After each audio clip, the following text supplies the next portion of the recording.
Hello everyone, thank you for connecting today. We are with Michael Stasko from Miami. He is visiting Madrid these days, and we are very excited that he made some time in his schedule for this chat. So thank you, Michael. Namaste, thank you so much, Carmen, and very happy to be here. Very happy to have you as well. So the cool story about Michael reached out to me maybe around the summer. Is that about right? Around the summer, and he told me that he was coming to Madrid. He wanted to connect with other shalas practitioners, and something that caught my attention from the first minute was his background. He was an engineer, aeroespacial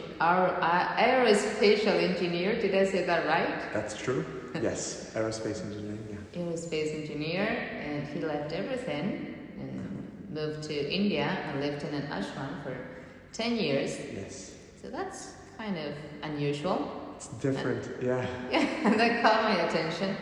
And I was telling you before we came live that I'm curious to know about your story. What made you maybe firstly study engineering? Because I think that you guys, engineers, have their brain wired in a very particular way. That's my view of it. And then India and an ashram. What happened there? Yeah, they're different. they're different. But you're right, I pursued a master's degree in aerospace engineering, and I worked in that field for about 2 or 3 years before I left my career and then moved to live in an ashram in South India. And how did that change come about? I'll try to be concise, but it's a difficult story to make into a short story. However, I think in short, like many of us in the modern culture, we have a view of what the primary goals in life are. We want to be self-sufficient. We want to be financially at least comfortable. We usually want to find a romantic partner to whom we feel a certain sense of connection. And I think that if we get those things, and our health is okay and those kind of things, once we have those things in place, there's a notion, at least this is what I believed, that then I'll finally feel fulfilled, or life will be good, and that's pretty much what life has to offer. It sounds like that's kind of what a lot of the modern narrative is. Go to school, work hard, get a good job, get good grades, that kind of thing. Meet a nice person, find a nice place, settle down, and that's it. That's, kind of what you're working towards. So I don't think it sounds too foreign, no? It's kind of what it sounds like. Yeah. So I was fortunate in that I did that, and I probably invested more in that future vision than most. Maybe that's true. I had a lot of the things that were comfortable from my childhood dissolve in my late teens. My mom, and who I grew up with, had left and moved out of the country, so I felt like I lost a little bit of my base, and I wasn't a very serious student in high school. So then I felt like, oh my God, I better get my act together and really create something in the world. So I had a vision. I knew I wanted to work in aerospace, and around that time I also met someone that I wanted to be in a romantic partnership with. So I was fortunate in that I got what I wanted. I got the job I wanted in the part of the country that I wanted. I was living on the beach in Southern California, making very good money for a young person. This is back in the 2001, 2002 time frame. And I had that person, we were together, and we moved out to California together, and there was nothing wrong. Everything was good. I didn't have any real problems, but I didn't feel fulfilled.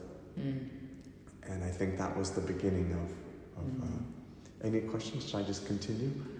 No, I can see myself reflected in that. I think it's like a common story for many people. I'll share something later. You said a little bit earlier, so yes, I think a lot of us have that.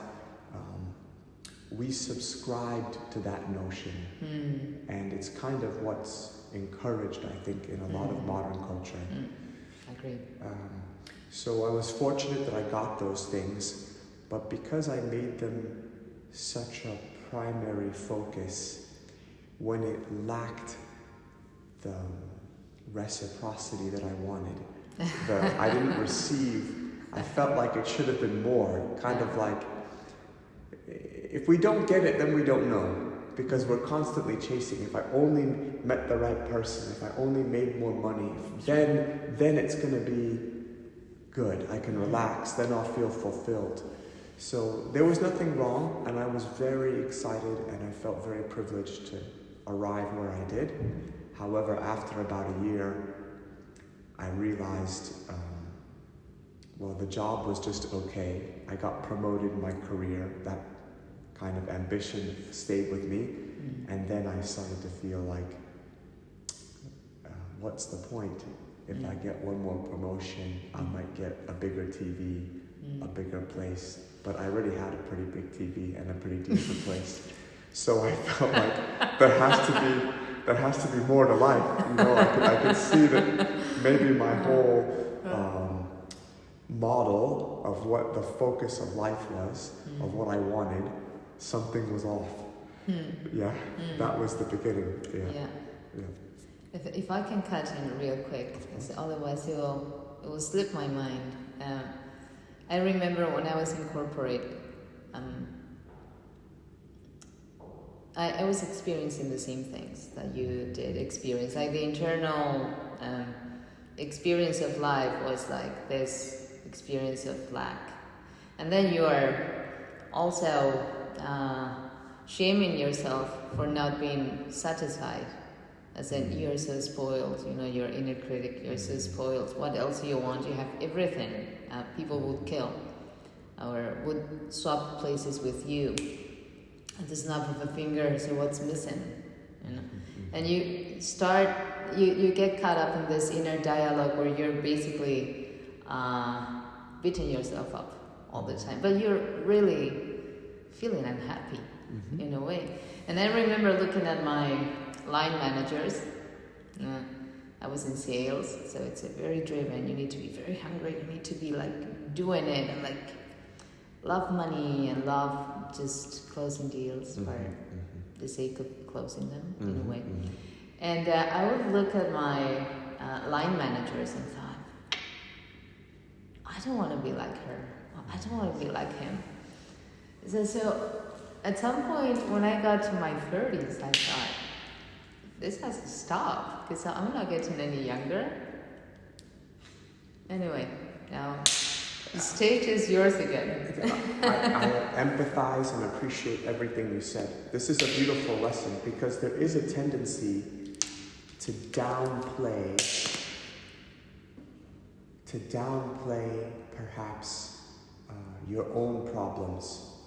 But just because we have some material needs in place doesn't mean that our problems and our pains don't matter. It's very important to pay attention to them, I think. So my teacher would often say, in India there might be a huge financial poverty for many people, but when she travels in the West, she sees a much more like spiritual poverty, and that she felt was actually worse because it leaves you feeling empty, depressed, disconnected, confused. We feel lost after some time. And but it's worthwhile to pay attention to our problems. They matter, and they can be a very good indicator of, we need to give attention to some other things perhaps than what's getting our attention now. So after a few years in my career and a couple promotions, I became very disenchanted with work.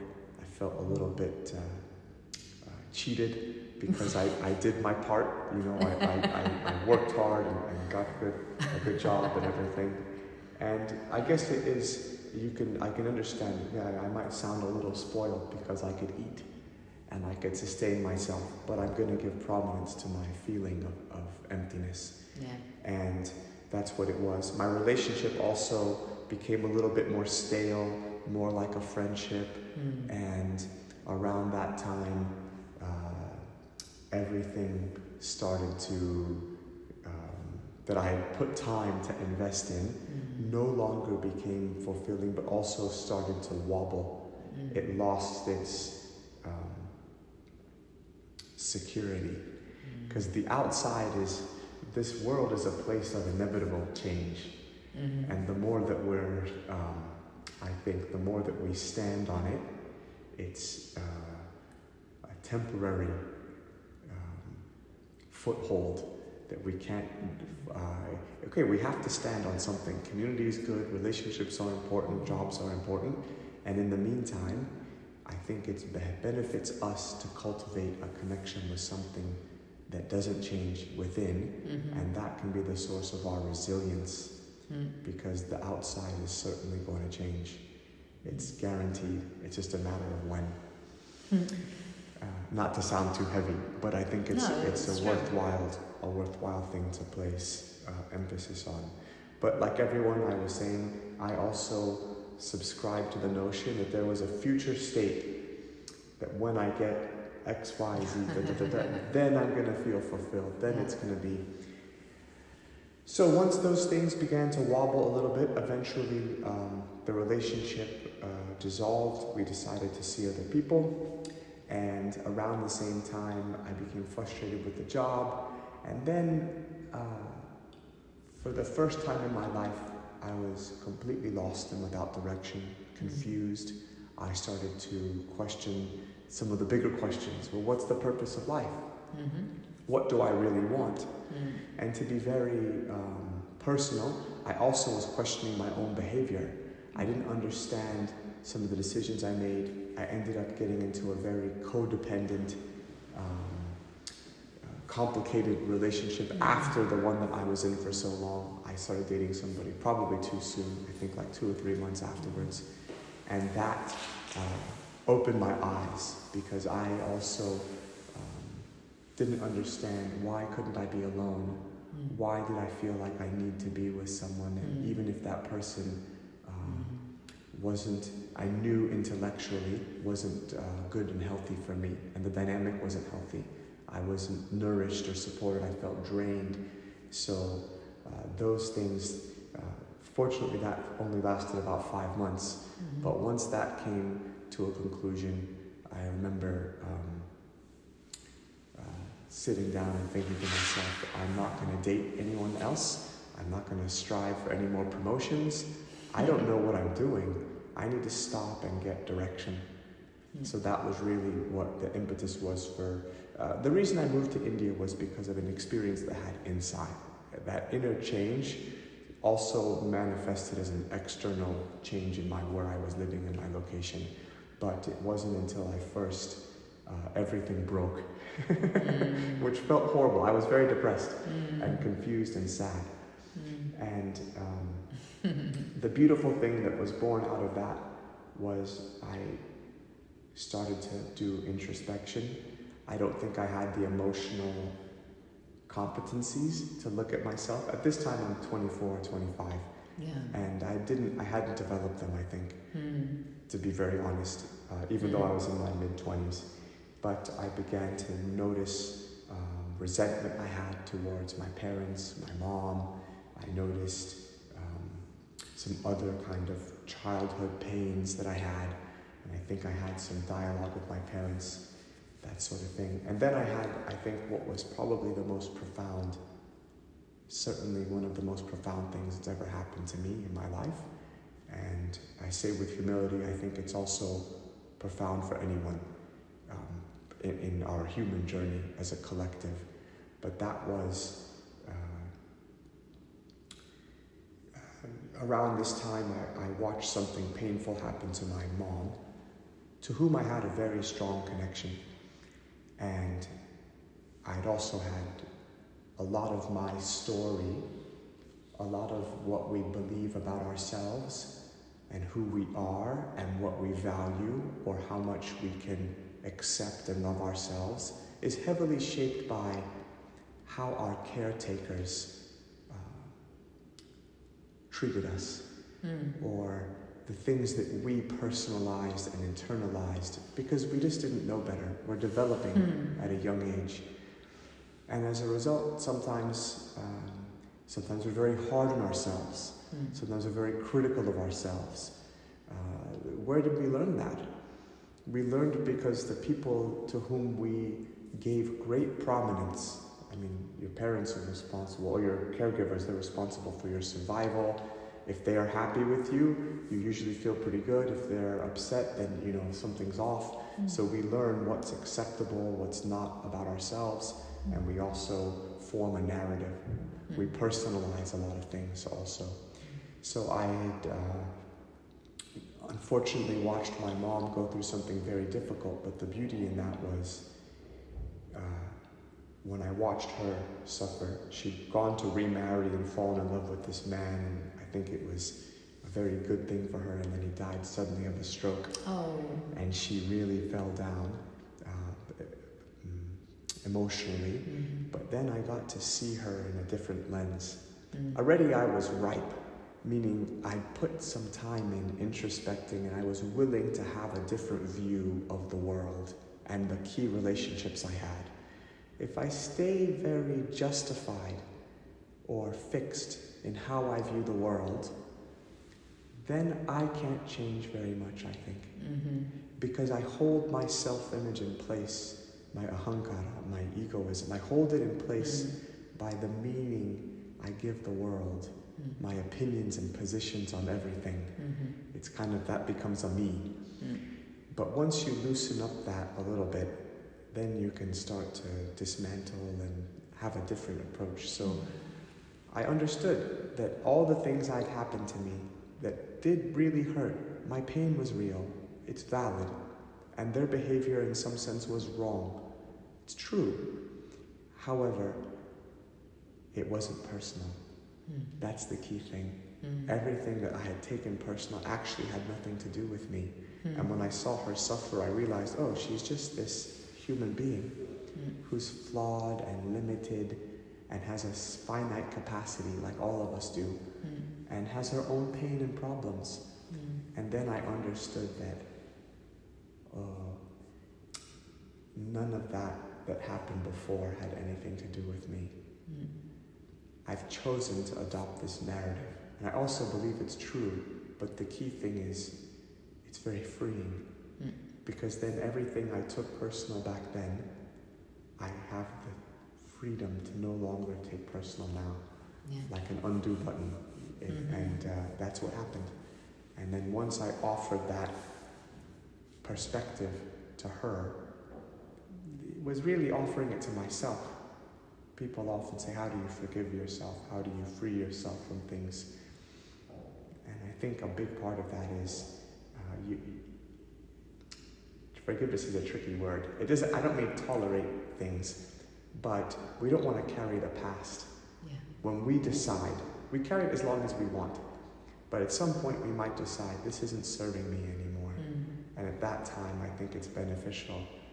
Sometimes we don't know how. I feel like we want to let go. We identify it. We don't know how. So usually I think this is one of the things that when we start extending to others, we get, we also receive. But that's what happened. I felt like, oh, she was doing the best that she could. And then I couldn't help but have that extend to me. I thought, I'm doing the best that I can. I did put so much pressure on myself, I'm sure you did too, to achieve, to get big numbers in sales, all those kind of things. It was okay, it's nothing wrong with that, but it's not necessary for me to feel whole or to feel of value. And when I had that revelation, then I realized everyone's just doing the best they can. And that was the beginning of my spiritual journey, if you will. It culminated in a beautiful experience of feeling like, oh, I shouldn't judge. Or actually it was a knowing that had rose up in me. It sounds kind of like woo-woo, but it's what happened. Especially the engineer in me still doesn't like the way it sounds. But I had a beautiful realization that came up inside of me, like in the depth of my being, upon this episode of forgiveness. And it was, I'm not going to judge. I'm not going to judge myself or anyone else, because everyone's doing the best they can. And the more that I choose to create divisiveness by condemning others is just a way of acknowledging my own shame. If I don't have that shame inside, I don't need to try to boost myself by saying others are bad and wrong, etc. So that all fell away, and I began to deeply love myself and others. And then the rest of the story is rambled on a little bit. So no, you're mentioning very interesting things, and many things are coming to my mind. One of them that kind of summarizes everything that's going on in my mind right now after listening to you, or as I was listening to your story. It's there's one book by late Ram Dass, which is called Polishing the Mirror. Have you heard of that book? Ram Dass I've heard of, but only Be Here Now. I haven't heard of Polishing the Mirror. Well, that's a good book. Oh, very nice. Have a look. And there's a chapter that was actually, I've been traveling with that book. Every time I've been to Mysore, I've been traveling with that book. And every trip, it's been with me. It's very calming and very revelatory in a way. And it says, there's a chapter, it's about judgment and divisiveness and being in love, but not romantically necessarily, but something that it's this love that should permeate every relationship to make it sustainable. You know? It says, either you're right or you are in love. So you get to choose. Yeah, very beautiful. We are so used to being right. We've invested so much in being right, in that paradigm, that way of living in the world, that at some point you really need to be in deep pain so that you surrender that need to be right. I don't think that's something that you can decide out of your rationality. Oh, now I'm going to be in love, because that's fake. It's not real. You need to have gone through dark times to realize that that's not the way to go. I'm not sure if I'm making any sense. No, it makes lots of sense.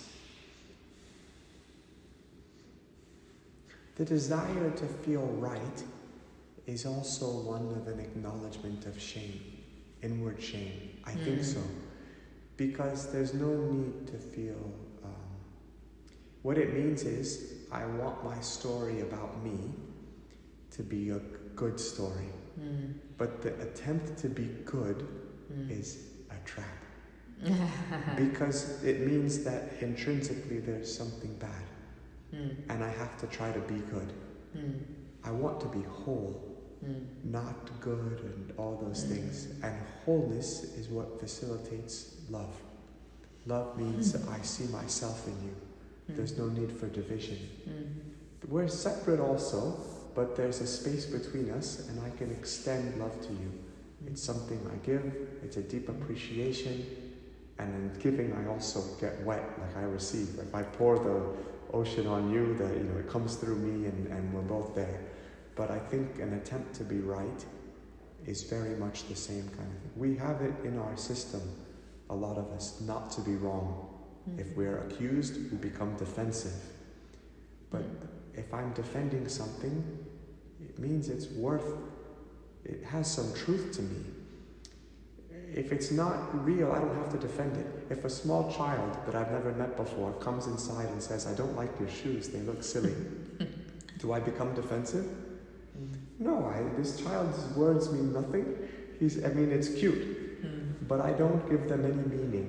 They don't touch and they have no prominence. But if perhaps someone like a caregiver, a parent, a romantic partner says something hurtful, I feel deep pain. Okay, it's also real and natural, but if I also then become defensive on top of it, it's an acknowledgement of where I've assigned meaning and things like that. So it's natural. I don't want to make it sound like it's unnatural, but nonetheless, it lets us know where power has gone. If I feel that once I defend something, what's real needs no defense. We know. We know it's already real. It doesn't have to. I never have to defend what I know very comfortably about myself. If you argue, your hair's not brown, or you're not 5'11", something, you don't weigh 180 pounds. Those kind of things. Okay, you want to argue, you can argue. I don't even have to argue with you. I know. So there's something about when we have to defend things. I think it's worth looking at. Usually, what we really know. We can correct someone if they're really interested, if they're sincere. But that's different. We know the difference. You're sincerely asking me a question. So, no, this is actually, I think there's something here you can look at, etc. But when we become defend, no, I want to be right now. Yeah, we're defending ego. But ego's not real. And many times also when you get, we'll get to your time in India in a bit, but something that came to my mind. Many times when you start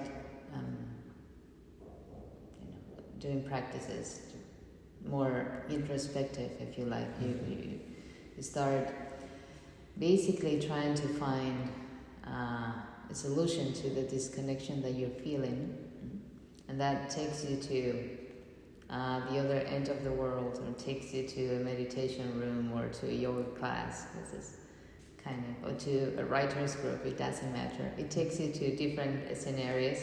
There's wanting to connect with yourself eventually. And then you stumble upon something. You stumble upon an experience or a new community or a new activity, new interest. But then the ego takes over. You have to be very watchful with the ego, because now you have this you have your engineer identity, and now you replace it with your person that lives in an ashram identity and wakes up maybe at 4 to meditate and chant. It's the same thing. It's just like underneath that, it's the same tendency. It's so sneaky. Spiritual ego. We call this the spiritual ego. Spiritual people are very tricky also. So the most spiritual thing we can do. And passive aggressive. I find that a lot. No, we can't be actively angry, so we'll passive aggressive. Because anger doesn't fit in my self-image. So the most spiritual thing we can do is be very, very human. Very human in ourselves. This is a quote from Yogi Bhajan, if I'm not mistaken. And the one benefit, I think, is even if you develop a spiritual ego, maybe you think, I'm the best at Ashtanga, nobody can do... Here's my spiritual ego. My spiritual ego, right here. Sure, so it's bound, it's inevitable, I think, that you will probably form an identity, especially in the beginning. Maybe you'll also project some childhood things, like the parent on the teacher. If the teacher's giving me attention, I feel good, I want to please them. All those things are very human. You compete with people in the class like they were your siblings. Similar things like that happen to us. So it's inevitable. The beautiful thing is, in a truly spiritual path, even though you develop a spiritual ego, it's almost like you're bragging about drinking a poison, because that poison is going to ultimately kill your ego. So if you think you're the best at drinking the poison, go, keep drinking, great, go, do more chanting, do more. Eventually everything is going to collapse. So it's good to keep an eye out for it, because we meet these people and they're big spiritual personalities, and maybe they'll get offended and argue with you or be passive aggressive, all those kind of things. Okay, it happens. But, I also think it's okay. At least it's happening in spirituality. Because, it's unfortunate, yes, but at the same time, I know what's going on. Every day you're sipping a little bit of something from beyond ego that will eventually dismantle your whole small self. So enjoy in the meantime your spiritual egos, and eventually it will all go. My personal view on that whole thing, I remember we had an interview with an author. She is from Boston. She has this incredible Spanish, because she was, in fact, I thought she was from Argentina, because she married an Argentinian man, and her Spanish is amazing. So I was completely mistaken. But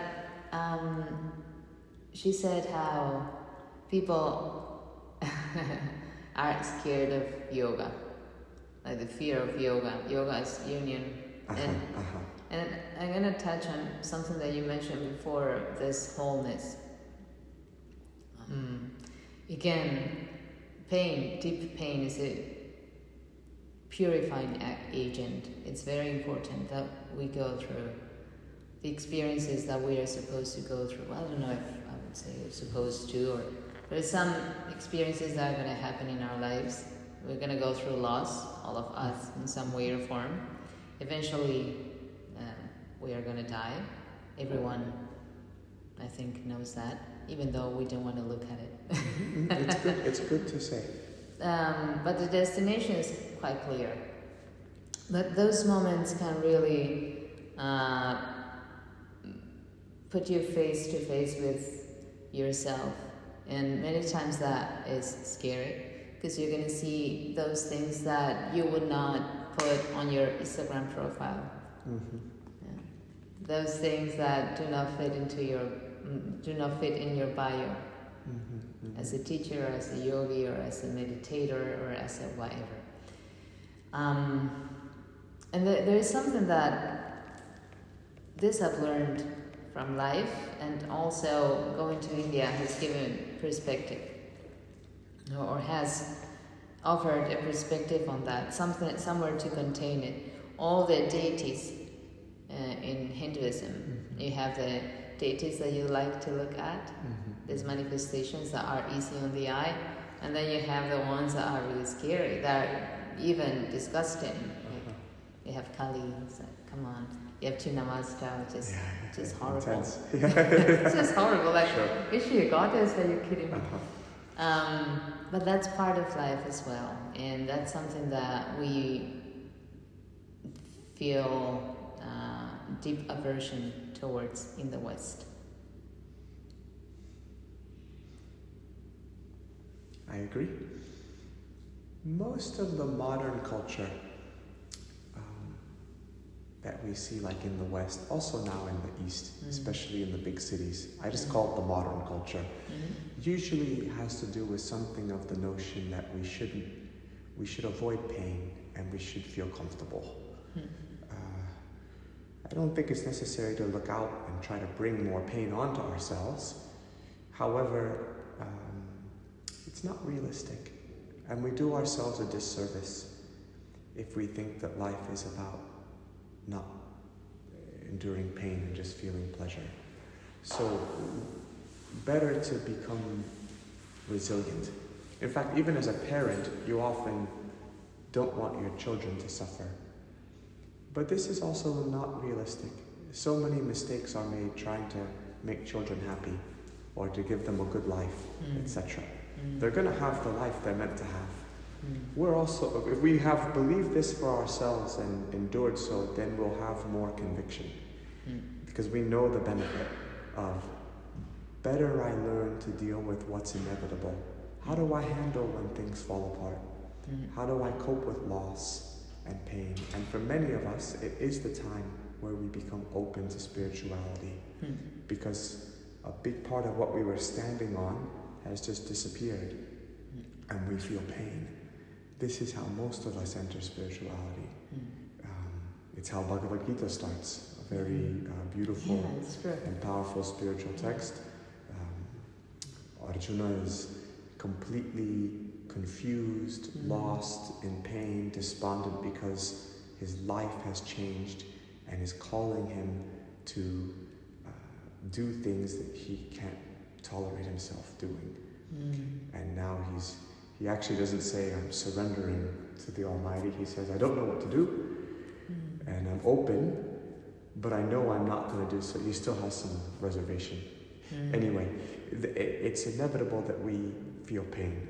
So better to learn how to cope and actually what's happening for us. So we're very good in the modern culture at preparing for the first half of life, to develop an ego, because you need to have an ego. It's not a bad thing. We need to have a sense of self. We want to feel capable and competent in the world. And we have whole institutions developed to that, like universities. But the second part, there's nothing. Sorry. I think that's why we've reached out to so many other cultures and older cultures to try to find something to find what is permanent and lasting. And how does it look when the sun starts to set? Because to dismantle one's ego, to become more whole and integrated, to connect to something beyond your small individual self, which is usually identified to this temporary vessel, is important, but we don't have that. In fact, even if we look at our lifespan, we live longer than we need, even from an evolutionary standpoint. We can have children even from our teenage years. Not that we should, but we're biologically capable. And we can even stay along another 20 years or so to make sure that generation can get on their own feet. But we don't live to just 40 or 50. We'll stay 60, 70, 80, even 90 years. So we have enough time that's not then needed for the race to sustain itself, for humanity to sustain. So that time is for us to also learn how to dismantle. It's a spiritual need. And usually we just cling to the first half. How do I, keep the grays? No judgment. How do I keep the grays from coming in? How can I, stay more youthful in appearance? And it's good to be healthy. Yeah. But we also want to start to learn to change gears. Modern culture doesn't have this. We don't even see dead bodies so much. That's true. Where they're hidden. True. Even actors and actresses, especially actresses, after they get to a certain age, if they look too different from what they were perceived as in the media, if they were popularized in their 20s, oftentimes they can't get roles like they used to. We'll see them diminish from the public eye. We just find someone similar to perpetuate the ideals of youth, health, but sickness and old age are part of life. Also to be embraced. Yeah. In fact, it's something that you mentioned. I wouldn't like to sound cliche, because there's so many cliches. I think all these words have to come from a place of honesty and understanding. And understanding is not here. This is only a tool, but the understanding is not in the mind, which is something that I find the Western culture falls short. Just this life guidance, it's not here. It's not in your mind. You're not going to find it there. You're not going to find answers there. You have to actually experience and be open to that experience, and be open to confronting life as it comes. Sometimes it will feel as if you're embracing it, and sometimes it will feel as if you are just standing in the storm. And that's what you have to do sometimes. Tell us about India, Michael. Oh God. We're talking about, I was telling you this joke about the taxi ride from Bangalore to Mysore. You've done many taxi rides. I've done some taxi rides, yes. So tell us about India. India is an amazing place. I feel greatly privileged for the time I got to spend there and the capacity in which I was in India, living in an ashram and serving a master. Those are things I feel greatly appreciative of.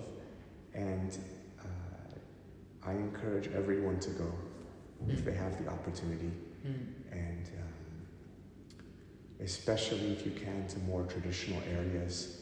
The big cities are just part of the modern culture now. You can go to the mall and shop at Abercrombie or eat McDonald's and all those things, have a Starbucks.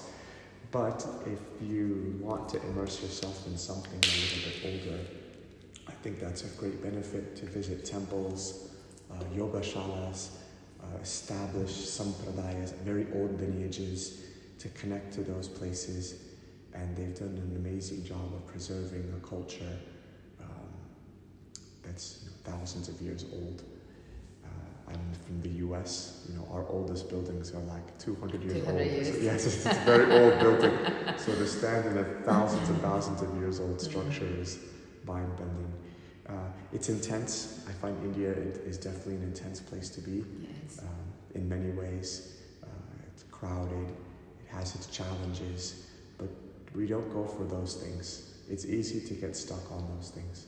So if we go and we just complain it's crowded and polluted and noisy, it's true, those things are often challenging if we're not from the area, but we want to see beyond, because there's some real treasure. 100% amazing. We can find that treasure inside all of us also, and I wouldn't say it's necessary to go, but sometimes with our inner changes, outer change is happening in sync. Yeah. And it might even be something that facilitates inner change. So amazing, amazing India. Encourage everyone to go. I'm just appreciative. I don't know how, because I could tell you stories for days. But funny stories, intense stories, mind-bending stories. Yeah, you can tell me some story. Oh man. One of your top three. You always have a top three. Top 3 stories from being in India. One of them. Let's see. They just sound unbelievable, some of them.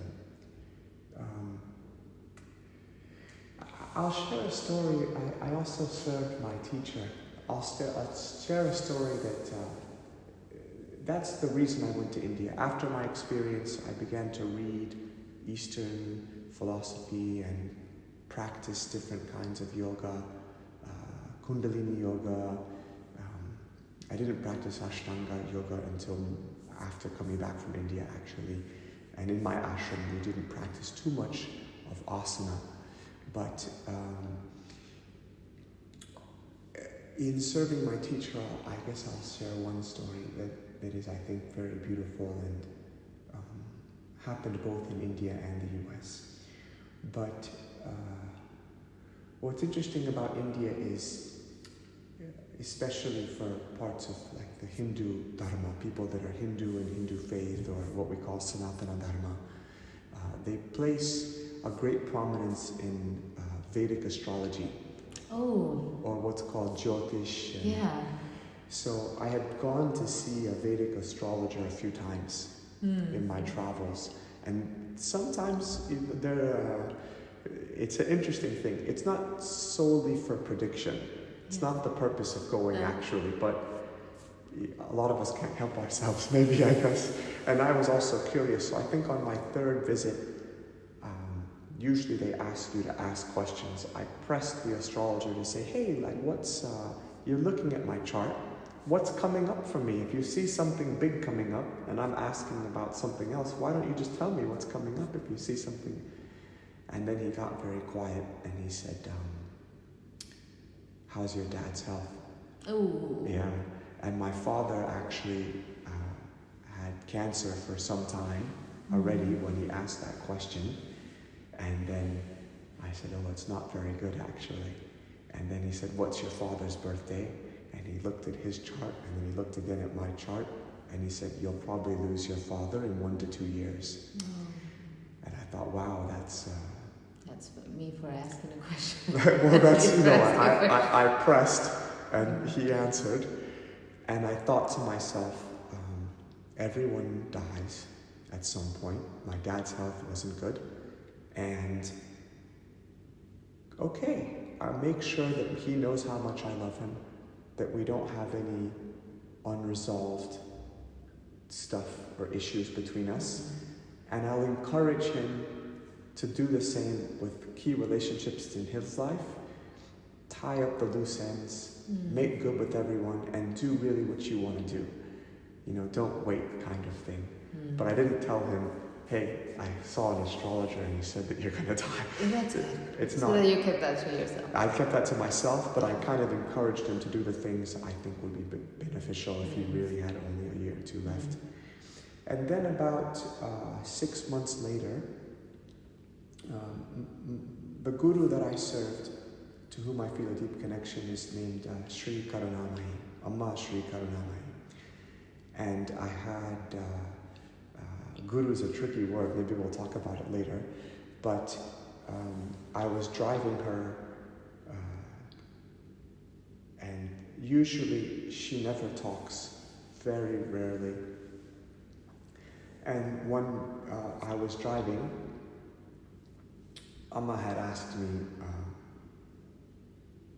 suddenly, she said, we have a lot of artwork in our ashram, different paintings of like different Hindu gods and yogis and things. And Amma asked, they're getting old, those pictures are getting old, and some people are saying that we should have them restored and preserved digitally and reprinted on canvas and things like that. Do I know anyone that does that kind of work? This was Amma's question, more or less. And it's what my father does for a living. And I never spoke about my birth parents or anything like that ever to my teacher, or about my past actually. And when she asked, I couldn't help but think, oh my God, why is this coming up now? And this is what my dad does for a living. So I thought about it, and I didn't want to just say my father, because I thought, well, I can't just say my dad. I should think who's going to do a good job if it's an ashram work and da-da-da. But he would do a good job. So I mentioned, oh, this is what my father does for business. And Amma said, oh, do you think he'd be interested in helping? I said, I don't know. I'll call him when I get home. So I called my dad. I explained to him, Dad, I'm living in India. I'm serving an Indian spiritual master, like an Indian Mother Teresa. That's how I explained it. Oh. And we had a huge charitable initiative in my ashram. And I said, today she asked if I know anyone that does fine art reproduction on clay canvas, and your name came up, and she wanted to know if you might be interested in perhaps doing some work for the ashram. And he said, yes, I'd love to. I'd love to, and I'll do I'll create some prints, and I'll bring them to see you with your teacher, and where are you going to be next? We were traveling. This now was back in the US, and we were traveling in the East Coast. So I told him the next city was like a 3-hour plane ride for him. He said, I'm going to come. Now, my father is Roman Catholic by birth. He's never interested in yoga or spirituality or any kind of Eastern tradition. And for him to come to this program, I thought was completely shocking to me. I was shocked. I thought there's no way. I didn't think he was going to do it, but he was interested. And then when he decided to come, he didn't even say I'll mail them. He said, I want to come. I want to meet your teacher. And he came to a program we were doing. And when he arrived, I said, I'll see him in my break room in the break time. This is also not common. And I called my dad during the break. And my dad came in, and my teacher was just sitting in a very small room. But as he walked up to her, he began to cry. And then he got on his knees, which I also thought was peculiar. It's customary for an Indian to offer what's called like pranams or namaskaram. Sometimes you'll see they'll touch their feet, they'll be very humble, and that's a part of their culture. It's not a part of Western culture. Definitely not. And to watch my father do this, I never told him anything like that. I just said, there's a little bit of etiquette. Please don't touch her a lot, because we just don't touch in India, especially like touching. A man wouldn't touch a woman in general, especially a very refined spiritual person. There's usually not too much touch in very traditional parts of South India in that respect, especially a stranger, somebody you've never met. So yeah, he's crying, and he comes up, and Amma is very serious and looking at him, and the only thing he can say is, I'm sick and I'm scared. My health isn't good. Aww. And she was very still, and she watched him, and then she said, don't worry, like Amma's going to help you. And he was at this point like bawling. I think he had had cancer diagnosed about 10 years before that, and I think he'd done some treatments but had come back, and he was bleeding and things like that. He hadn't told me, but he was really worried. And then she said, let me see the pictures. Oh, they're very beautiful. Would you mind doing some more pictures? And he said, sure, I'll do some more pictures. And she said, don't worry, I'm going to recommend some herbal medicines for you to take, and it's going to help you. So he composed himself and he left. And the next day, when I came to a program where Amma was, she called me over to her chair where she was sitting, and she said, Michael son, she called me Michael son, your father's health isn't good, and he needs to take. And then she got very silent. And because of the nature of the service I did with her, and because of the role she played in other people's lives, it wasn't uncommon for her to recommend an herbal medicine. And very often, in fact, always, these were Ayurvedic medicines given in Sanskrit names, of which many times I'd never even heard of them. So usually when this was happening with someone else, I had paid very careful attention, because I can't always go back and say, what was the 2 teaspoons of ashwagandha mixed with gunda kalagara. That's what I have in the morning. Yeah, ashwagandha, that's a more popular one. Yeah, And some of the Telugu and Sanskrit names were very gunda kalagara and all these other things I had never heard of before. Anyway, she got very silent, and she said, your dad needs to take sour sop leaves and make a tea. Sour? Sour sop. Sour sop. Sour sop. We call graviola, I think, in English. Okay. I don't know. But it's a tree that we have in my dad's front yard. Really? Yes. That's crazy. It's not common. It's crazy. And Wow. and I was actually shocked, because I've never heard her say the word sour sop before. It's not a Sanskrit thing. And I called my dad, and I said, Dad, I spoke with Amma, and she says you have to take a tea with sour sop leaves every day. So he said, okay. And he's still around. He's drinking. Really? Yeah, he drinks the tea every day. I can't believe it. Yeah, that was in 2012, I think. Okay, 2013. that was a long time ago. Yeah. Well, And congratulations, I'm happy for yeah, you. it's Yeah. It's an amazing story. Wow. It just blew my mind right now. Amazing story. And he still does all those paintings every now and then, especially when he asks, do they need any, if he gets scared especially, he asks, do they need any more work? The funny thing is, and this is the part, I don't like to talk about, but I just add this one piece. I was in charge of the logistics of a lot of those things. A lot of those paintings, they were never used for anything. They're just sitting in some storage place somewhere. Yeah. It was just, I think sometimes we can trade our effort to work off karma in some way, especially in the right avenues. So, interesting story. Very beautiful story, actually. But, that was one of the most profound. That's an amazing story. Yeah, it's an amazing story. That's a really amazing story. It just blew my mind. But now that you're talking about karma and remedies, herbal remedies, you also have in your very much into chanting, if I'm not mistaken. There's big, and you were talking about Vedic astrology, all these things that are more like esoteric knowledge, if you like. There's this mystery around all of these practices that it's hard to, you definitely don't get your head around them, but it's more like it's even hard to access them. Very hard to access them. And the first time I was interested in chanting, like really interested in chanting, because the first 2 or 3 trips to Mysore, we have chanting classes at the Shala.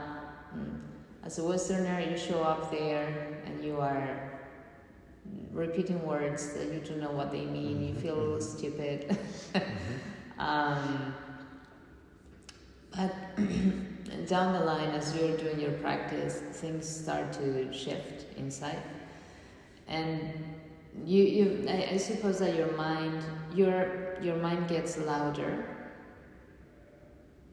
in a way, or maybe you become more aware of your inner turmoil, and you don't know how to handle, because you have not developed, just something that you mentioned before, you have not developed the skill to be with yourself and to really ground yourself, and like all those like life skills that we need and that we don't learn.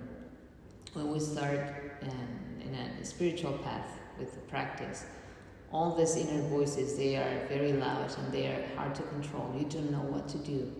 But now you hear them. So for some time you are a little screwed, if I can be honest here. And so I remember my teacher, Sharaji, how he mentioned, you have to do japa. And now it was all about, I need a mantra. What do I work with? And without making this very long on my end, tell us about the power of mantra. Oh, wow. Just like small thing about the power of mantra, all these gods, all these energies that they carry, all these ideas of devotional practices. In a brief way, you take it the way you like. Okay. I'll qualify my answer and say with humility, I have no real right or authority to speak on mantra, because I also don't really understand how it works. It's difficult, huh? It's esoteric. It is not familiar if you're part of Western faith. However, it is the cornerstone of a lot of my practice, and in my lineage, one of the main things is chanting. Meditation and chanting. Lots of chanting, both out loud recitation and seated japa, like traditional quiet mantra japa. So I think in a very common text that's in the yoga that's made its way to the West systems is the Yoga Darshan, the Yoga Sutras of Patanjali. And we get some insight in the Sadhana Pada, the second book of the sutras. The first 10 or so sutras in that book talk on that the mind is afflicted. The first book is on samadhi, and I think it's almost like Patanjali says, okay, if samadhi's a little difficult, he talks about, we need abhyasa, we need vairagya, practice and dispassion and these things. And he said, okay, if this is difficult, if the mind is really afflicted with what he calls klesha, he gives us this kriya yoga as a means of weakening the kleshas. And I agree with you. Oftentimes, when we begin to enter into a spiritual discipline, or we pick up a practice where we begin to go inward, it might get worse before it gets better. So don't feel discouraged or dismayed. It's great to have a support like a community and a teacher. I'm a big believer in teachers. So when we chant, what happens? One of the things is we weaken the kleshas. How does it happen? Automatically. So in the West, we do a lot of analysis. We want to understand what's the nature of what's happening to me? Where does this come from? But sometimes that understanding is helpful, but doesn't necessarily resolve everything. Chanting, on the other hand, works on the mind in a way that we won't have to even understand what's going on. It has some power. We believe the mantra has not, it has baked into it already something without ego, if you will. They're not of ego origin. Most of them have come from deep in meditation, some experienced rishis, great women and men that sat in meditation, and they've, in their expansive depth of their meditation, they experienced something. And when it was brought back into form, it came out in sound. And then when you chant, you're taking some of that very refined high consciousness and you're ingesting it. And in a way that it affects the mind. So the common saying is mananat trayate iti mantraha. Mananat trayate. Mantra is that which helps to transcend or protect the repetitive nature of the mind. So how does it work? We don't know. But the most beautiful thing is not even if you understand, it's good we don't know, I think.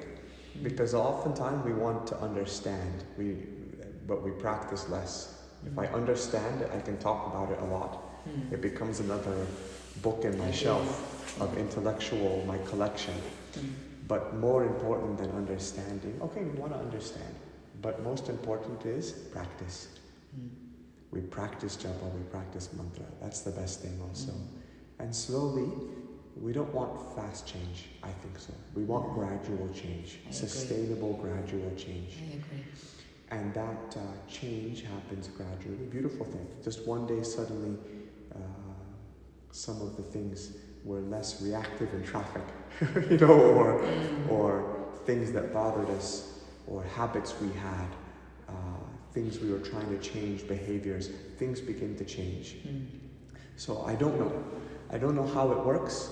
It's, maybe it could be explained in some fancy, with fancy esoteric concepts, but it almost doesn't matter as much as chant.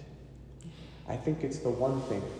When I came back from India, I felt like we're very strong in asana in general, in our presentation and what we've adopted for practice. And some people say meditation is hard, but everyone can chant. We can learn. I think it's the one thing I would add. And I'm sure that there'll probably be some research at some point where they've discovered how it helps resolve trauma or overthinking, etc. Yeah, definitely. Before we came live, we were talking about your guru. You mentioned how you were serving a guru, and there are two key words there. The first one is guru. The second one is serving. Yes. I was joking how this can make some people cringe. Yes, I'm sure. Tell us about it. Yeah. So it's, I think I'm maybe not so unique, but perhaps a little bit unique in that I encourage, personally, for myself, I received so much from having a guru, a master, and through service. The problem is that we don't want to be taken advantage of. And then we have reservations. Naturally so, very healthy thing, but designed to keep us safe. However, while there are people that can be powerful and impure, means they have some status, they've accomplished something in the world of spirituality or yoga or anything, even in your job, financially, politically. People can have power and still have lots of ego and impurity and all kinds of things. So you feel quite justified in not listening to them or taking their suggestions.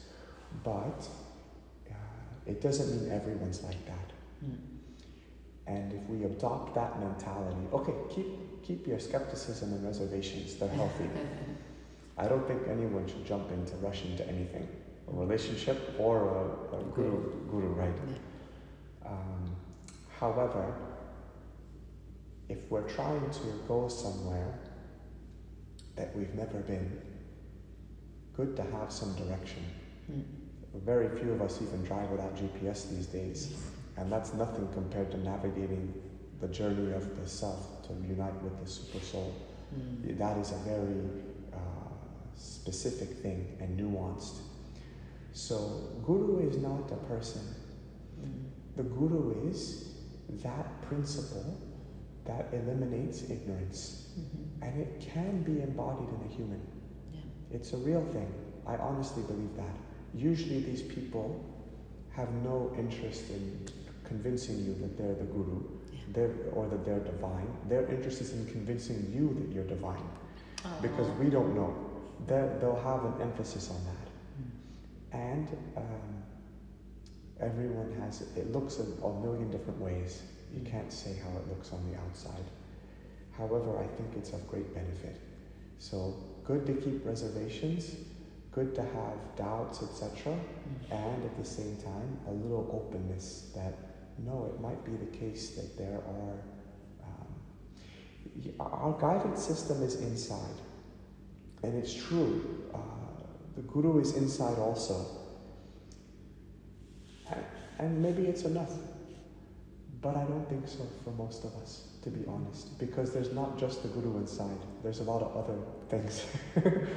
And it's a very tricky thing. It's a very tricky thing to figure out. The whole carnival inside. Yeah, a whole carnival inside.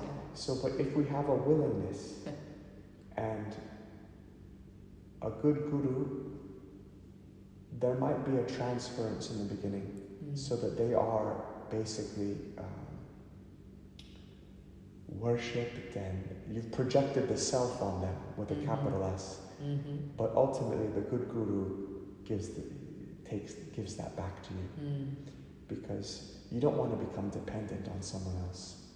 It's not about that at all. I agree. But you need guidance. We can't, especially if we adopt a path that's esoteric, that involves kundalini or chanting mantras, or sometimes there's even paths that have drugs or different medicines. They're not common, I think, in traditional Indian things, but maybe they exist, I'm not sure. They have their place in the world. However, if you don't have, but my point is, if you don't have a teacher that's been to the mountaintop on that path, then how do you know where you're going? It's a tricky thing.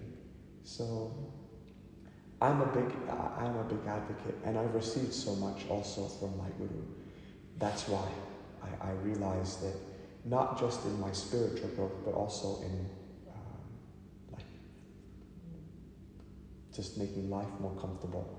You can learn through life, but maybe easier if someone, we don't always need the hardest lessons. We can have a softer version of the lesson. And then service is beautiful irrespective of if it's to a guru or not. It's a beautiful concept to serve, not with expectation or to manipulate a situation. That's more like codependent type of funny dynamics. But if you have the opportunity to serve a guru, I honestly believe what happens is you'll trade your effort for some sort of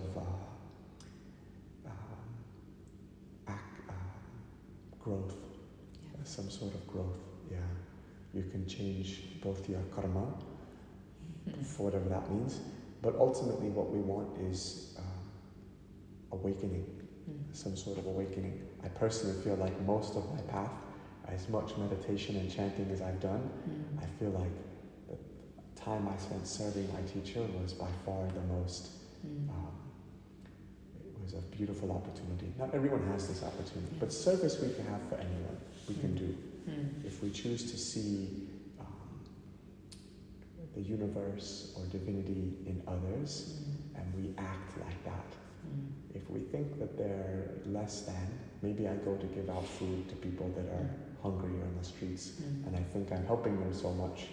Okay, it's still good, but we've missed the opportunity to connect. If I feel like, oh, this is me, or this is the universe in another being, and now how else can I give back and serve or offer to the universe? It's so big. Oh, but here it is in a person. A different perspective. Yeah, it's a tricky thing. If it still makes you cringe, the concept, amazing. But humility is important, I think. Yeah. If it's not toward a guru, that's fine. But I think humility is important. We want to set aside our small self sometimes. Okay, when we realize, we don't have to do it because someone told us to. But when we realize, no, it's too much sometimes, I don't want to carry it around. I feel, temporarily, I feel good. I was right. In the short term, that feels good. I get some boost to my individual ego. But ultimately, it keeps me separate. And to be separate is a horrible feeling as a human. A teacher of mine used to say, it's good to be humbled. It's good to be humbled. Michael, that was a great chat. Okay, thank you so much. I apologize it was a little bit long-winded. No. It was good. I mean, we could keep going, but I have an appointment coming up. So that's the reason why I have to cut it a little shorter. But it was fantastic, and I'm very happy that you are going to do an online chat with us on the 21st of March, if I'm not mistaken. 20th or 21st? Then it's a Monday. Is that the 20th or the 21st? The 20th. Okay. The 20th. So the 21st is the Monday, so we're having the 20th. 20th. Monday, our evening, your afternoon. Yes. It's going to revolve around Om. We're talking about chanting, and so the sound, the power of sound. And we keep listening, we keep hearing how Om is the source of all creation. Okay. It's like, how does that work? How can be the source of all creation? And so we're going to be looking at Om, if I'm not mistaken. 100%, and yes. the Upanishads. Yes, Mandukya Upanishad in particular, and we'll talk a little bit more about other things, but Om is perhaps the most common and popular mantra. So nice to know some things about it. And Mandukya Upanishad is one of the shortest Upanishads, just 12 verses, but very insightful about Om, and it gives you insight into what it means to be human, our experience as humans, consciousness and everything like that. So profound, short Upanishad that we'll go over on the 20th. Yeah, we're looking forward to that, and I want to thank you for making yourself available again. Thank you for having me. And we'll be in touch. Bye. Thank you. Muchas gracias, Miguel. ¿Cómo vamos de hora? ¿Cómo vamos de hora? Las 2. ¿Las 2? Menos 10. ¿Te importa acercarme, Miguel? No hay problema. Claro que no. Seguro, gracias. Thank you, Thank Michael. you.